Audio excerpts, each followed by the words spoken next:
Keren Mboyo yewana mbanda ya Grace Temo. Mora yolobi Keren Mboyo ayebana te. Et joyeux anniversaire à toi, notre fille Keren Mboyo, la fille de mon ami Sélé Kibinda. On est ensemble. Tu grandis mais reste toujours sage. Écoute ta mère et ton père. Voilà, c'est tonton Fali. Tokos. Mora a tikabilobela. Keren Mboyo ayebana. Keren Mboyo, mama, omoni ndenge nini Grace Temo oyoyo yomoko yebi ndenge azalaki oyebi ye bien. Lelo oyo na mese Brian Panzu babalana makambo kitoko. Keren Mboyo mwana omoni ndenge nini. Lelo ba consort na biso oto yebi te ba bona identité avec impolitesse ba komi ko changer. Ça fait vraiment plaisir. Mais Keren Mboyo oyebi ke chéri na bino mobali na bino a trahir Grace Temo ngo. Oba na biso zengwana parce que on trahir kaka. Ah, Keren Mboyo makambo nini ozoloba a trahir ye kaka sikoyo. D'avance kutu abengaki basololi na Saratola azongi na ye na bolingo na ye. Tonso akenda ka bosana ka eloko moko bazonga lisusu pona babi mutu so boka bwana kenda soka zongi seka bosana ka eloko. Keren Mboyo mwana eloko ezosala yo ezande mampuya yoza na moto te akokipe yo na kosi na Noel oyo na bonane oyo oza kaka yo moko na mampuya bongo te mwana. Na mikolo nazaka musapi bo. Mikolo nazaka musapi bo. Koloba biloko bongo te ata yoza mwana me bana mosusu pe ya mike balekino bazali awa liboso bazoka babetiza boye eza bien te. Zana pesa mbote mwana mbote bapapa bamama bandeko mbote baranto na barandonete mbote batoyo balingaka ranto na ba oyo balingaka rando te mbote ba jeune garçon na ba jeune fille mbote bana mike na ba bébé mbote ba Sainte Anuarite, Sainte Thérèse, Sainte Ingrid Kabongo. Ayaya Keren Mboyo bon oyebi ke mama ya Grace Temo yepe afingaki mobali oyebi yango no. Afinga presque tout le monde. Ah te koloba bongo te. Koloba bongo te mwana. Loba nde kutu oloba te lo kitoko na Grace Temo. Afinga presque tout le monde. Ndengwana te. Sikoyo. Leo to moni azongeli lisusu. OK. Keren Mboyo. Et puis c'est que l'autre boss on a dit que un jour tu vas na bandoka mabaya. Un jour bo bala biso. Image oto bimisaka na YouTube. Eza te yango to memaka ndako mabaya. Oto abasi. Moi si tout un jour fois bota bala. Asa la foyer na ye, asa la chemin na ye, asa la heureuse. En tout cas, oza mwasi. Mais monsieur Panzu bandeko. Keren Mboyo na Grace Temo. Nani penza oyo yazali mwana ndako. Nani penza basalela moke. Nani penza azali oyo kuta lingaka ni makambo vraiment te. Po soki totali bien Grace Temo alobaka ke abombaki mobali. Ok, yo maman moya kana ba internet ba clash. Les bras ba versé salut. Ozaka kofinga, ozaka baboye. Éducation no pesa bana yo vote. Mais nandimi te, grâce te abombaki mobali. Azala ko jouer de comédie, rôle ya ko jouer abombi mobali. Ndenge a jouer la biso rôle ya mama na ye mosala nzambe. Mais tomoni modèle sanoni, mais c'est Braham. Mais Keren Mboyo, ye balovaki fort na Mese Panzu. Est-ce que le problème c'est quoi? Keren Mboyo akosolaki atete. Keren Mboyo alakisaka te eloko te. Keren Mboyo abimaka te na image te. Les seules images Keren Mboyo abima ezala po azwa niau. Azwa numéro ya telefone ya niau. Tango wana pe azalaki na mobali te. Azalaki kosala pa Mike Lokamba apemi. Akome koluka mutu na ye. Mais tango akangi Mese Panzu Keren Mboyo. Bon, ezaki ndenge nini. Keren Mboyo azalaka pa Mike Lokamba. Azalaki na ide to makanisi. Lokola patron na ye Mike Lokamba. Abala te. Azana fiancé te. Azana copine te. Azana motu te. Alors, ya yebaki kaka. Ye na patron na ye Lolango.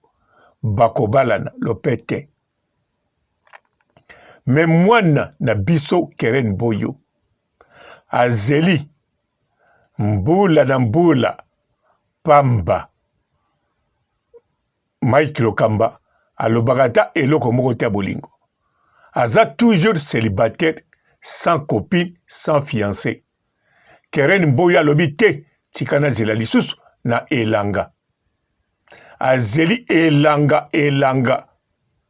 Amoni kaka eloko te. Tango tondo kota automne. Amoni kuna na Orléans, Karina bimila château. Ale mbala moko ya komoloka numéro. Wana Karina za pa filora. Asali video balukele numéro ya niao. Pamba tazaki na posa mobali. Bon, azana droit. Azana droit. Abetaki mabete amonaki Karina bimi. Ateza abimaki 2 jours. Ye lokola zako luka mobali. Azana tina te. Azela bako bongsa na 3e jour. A profité. Mais azwaki telefoni te. Mwana bato azongi lisusu. Mwana sel. Mwana azako luka toujours. Azako luka. Naluka nakanga. Naluka nakanga.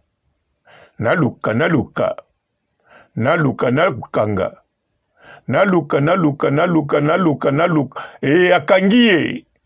Keren Mboyo. Arataki niao. Po niao ba frère ba fierawa. Mais Keren Mboyo. Koluka zako luka niao. Na château. Mbala moko kuna bisika. Atikaki mutambo. Pourquoi kangami? Pourquoi ngo nani? Mese Panzu. Mese Panzu puku. Akangama ye moko na mutambo. Alors Keren Mboyo. Likambuni na kosala video. Alexandra Bambongo atangaka. Likambuni na kosala video. Bamonaka love. Likambuni. Eloko azako luka azwi. Keren Mboyo a profité. Ba vivre ba vie. Ba kangama ba photo. Ba sala ba video. Mais Keren Mboyo a bombango pona ye. Ba vrai moment. Mais c'est koyo oya grâce temo. Bandeko. Atako tu bolingo ba star. Atako tu bolingo. Ya batoto yebia minena ba star. Ba présenter ba copain na bango to ba bomba. Ba paparazzi ba bimisa bango. Mais bazala na moi contrôle. Mais grâce temo. Abimesa la biso. toboyi mpe te toza kozela yango me oyo aza kosala libala solo selon ye amema mese panzu na modeli tu nzoka mese panzu asali neti atikela grâce te mo la main me ye moto aza na la main azokontrole la main wana Keren Mboyo bisika vanda azotala kaka po Keren Mboyo na mese panzu te moto aboya Keren Mboyo wana boye bakango Keren Mboyo yende moto asuta mese panzu tout d'abord akangamaki na motambo lokola mpuku Keren Mboyo aza na posa te moto akokangama lokola mpuku Keren Mboyo alingi ye moko achasaka Keren Mboyo alingi azala na lokolo na loboko na mosapi ya la baronne Karine Mokonzi pour les seules imitations moto koko imite na kati internet eza kaka moko la baronne yango Keren Mboyo alobi tika na mekata kolanda méthode wana mais grâce temo akosani liboma nzoka azoyeba te mobali oyo yazwi ye nde penza aza bon paranoïaque ya mobali mais Keren Mboyo atala mpuku yango lokola paza paranoïaque coup de sabot bandeko Keren Mboyo aza mwana média mais oui aza mwasi kitoko bana poto ye wana nde mwasi atoboka c'est vrai mais azali vraiment ben furada te azali mwasi ya ndako azali na beauté na ye pembe ya kobotama soki Mike Lokamba azwai na musala uniquement mpo na beauté Mike Lokamba loba bien avandaki na terrasse Keren Mboyo baza koleka na fi mosusu a partir ya musika Keren Mboyo beauté na ye ebetaki Mike Lokamba ebetaki kutu Mike Lokamba te ebetaki bato bazalaki na Mike Lokamba tango bazoloba Mike Lokamba balolelongi boy amoni Keren Mboyo tango akomi penepene Mike Lokamba abengi ye Keren Mboyo aye na terrasse wana telema Mike Lokamba tuni ye okokosala musala ya ki journaliste naza na site nanga Keren Mboyo apesa ye réponse nakoka te nayebi te nasala nanga yango te Mike Lokamba lobi yaka nakolakisa yo musala Keren Mboyo mpe atalaki ayebi déjà internet ata kotaka par hasard ayebi ke Mike Lokamba alobi aza na site na ye boss mpe alobi akondo futa ye $200 alors Keren Mboyo soki atali 200 salaire ya ingénieur ye sikoyo aza ingénieur te technicien te mpe alobi na patron ayebi ne kutu mosala yango te asala mpe yango te me baengage ye kaka alors bandeko baengageaki ye mpo na nini mpo na apparence physique mpo na beauté sikoyo bino bana poto grâce te mona Keren Mboyo nana aleki na kitoko Keren Mboyo grâce te mo na Keren Mboyo nana kolangwisa mobali Keren Mboyo grâce te mo na Keren Mboyo nana kopesa bilengi en tout cas kote kuna nayebi te kote kuna nayebi te fo kotuna moto na libandi Brian Panzo nani atindi babeta soso na ekuku mese na moto na libandi Keren Mboyo ye oyo akembisi non akembisi te oyo apesaki mese Brian Panzo gu ya kozongela bachroniqueuse ya kobima na ba chroniqueuse ko continuer ko linga ba camarade ya Grace Temo Keren Mboyo mais bandeko tozala clair mais c'est Panzu alobi bien moi ça liboso azui na ba chroniqueuse eza Grace Temo te azape moi ça liboso te mais liboso nani mais pourquoi pas toujours Keren Mboyo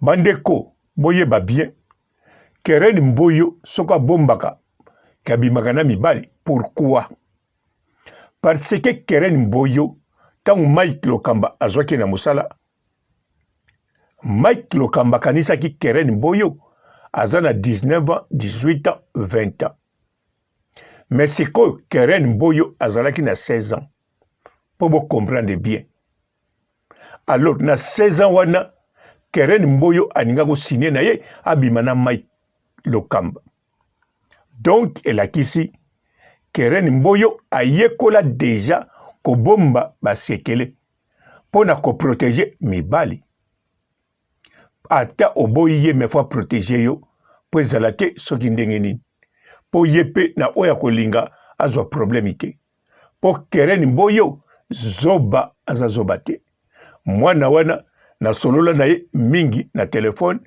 po ngape na lingaki na engagé ye na chaîne nanga zoba azazoba te na ba chroniqueuse na solola na bango même Fivette Mayemba mwana oyo aleki Fivette Mayemba na mayele Keren Mboyo bozoka kombo Keren Mboyo donc aza lipasa mais lipasa Karine te Karine azanga lipasa tant que tu as vu que tout ça là ma démo pour un jour tu as aussi un pardon faut pas qu'on dépasse la limite nous sommes assez de grandes filles tous ça ba grands garçons tout pas mikolo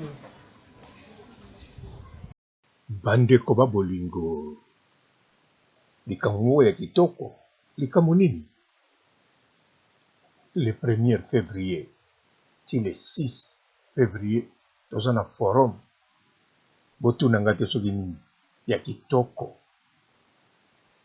yo moto lobaka ke mboka secteur nyonso baokipango na bapaya kote oyo bachinois kote oyo bendie kote kuna bapakistanais alors yaka na forum le 1er février ti le 6 février 2022 kuna okoya na compétence na yo okoya koloba po makambo na yo ekokoma paya nani Fati Beton tala yo ozoloba papa robo olie yango longoli masque mais yo pe yaka na compétence na yo yaka koloba na forum le 1er ti le 6 yo pokolia en plus bandekono tango tokozwa basecteur wana bakoteka susu lopango te mais soko yete bapaya bazwa toujours na secteur wana bandekono bakende bwaka ngunda wapi na kanku popoto ekangami. La décentralisation, nous avons passé en revue la cartographie du pays. Il y a plusieurs opportunités d'investissement dans notre pays, dans tous les coins du pays, dans nos entités territoriales décentralisées. Et à Geneva, nous présenterons cela aux investisseurs éventuels de la diaspora du Congo et des amis du Congo qui seront nombreux à ces grands rendez-vous. Et ces assises seront tenues en quelle période exactement? C'est du 1er au 6 février 2022. En tout cas, compétence na yo ezali nécessaire pour na kotonga mboka. Fati Beton bango kuna baposa bitambe okutamboli na bango oselumuki okwei obukani mokwali soko. Bonjour fidèles internautes de www.elengiakomba TV. Bonjour, bonsoir, balandi nyonso ya Elengi ya Komba. Congolaise TV. Belé, partout dans le monde, partout où vous êtes, partout où vous êtes, Elengi ya Combat TV, vraiment. Bonjour, bonsoir, on a abonné, fan sur Elengi ya Combat Congolais TV. Bonjour à mon boss, on a appelé ça vraiment un pandi. Bonjour à mon boss, JP Kiama. Je salue mon boss Balobi, boss des boss, Babi, JP Kiama. Bonjour, la Elengi ya Combat Congolais TV, vraiment. Ramon Lazana, chaîne de ça qui topo, il y a boss de JP Kiama, et boss des boss, il y a un danger. Donc, Maxime Tolo Lazaki.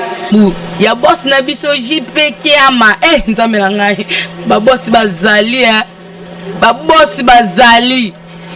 JP Kiama, le boss des boss. Napesi d'abord bonjour, te ba mbote belé na mo boss JP Kiama, wana na koza ngisaote. Donc na ko le katisana, napesa mo boss JP Kiama, boss des boss. Bonjour fidèles internautes de www.Elengi ya Combat TV. Bonjour, bonsoir, balandi nyonso ya Elengi ya Combat. Congolaise TV. Belé, partout dans le monde, partout où vous êtes, partout où vous êtes, Elengi ya Combat TV, vraiment. Bonjour, bonsoir, on a abonné, fan sur Elengi ya Combat Congolais TV. Bonjour à mon boss, on a appelé ça vraiment un pandi. Bonjour à mon boss, JP Kiama. Je salue mon boss Balobi, boss des boss, Babi, JP Kiama. Bonjour, la Elengi ya Combat Congolais TV, vraiment. Ramon Lazana, chaîne de ça qui topo, il y a boss de JP Kiama, et boss des boss, il y a un danger. Donc, Maxime Tolo Lazaki. Il y a boss na biso JP Kiama. Nzambe na ngai. Ba boss bazali ba boss bazali. JP Kiama, le boss des boss. Napesi d'abord bonjour, te ba mbote belé na mo boss JP Kiama, wana na koza ngisaote. Donc na ko le katisana, napesa mo boss JP Kiama, boss des boss. Belé, partout dans le monde, partout où vous êtes, partout où vous êtes, Elengi ya Combat TV, vraiment. Bonjour, bonsoir, on a abonné, fan sur Elengi ya Combat Congolais TV. Bonjour à mon boss, on a appelé ça vraiment un pandi. Bonjour à mon boss, JP Kiama. Je salue mon boss Balobi, boss des boss, Babi, JP Kiama. Bonjour, la Elengi ya Combat Congolais TV, vraiment. Ramon Lazana, chaîne de ça qui topo, il y a boss de JP Kiama, et boss des boss, il y a un danger. Donc, Maxime Tolo Lazaki. Il y a boss na biso JP Kiama. Nzambe na ngai. Ba boss bazali ba boss bazali. JP Kiama, le boss des boss. Napesi d'abord bonjour, te ba mbote belé na mo boss JP Kiama, wana na koza ngisaote. Donc na ko le katisana, napesa mo boss JP Kiama, boss des boss.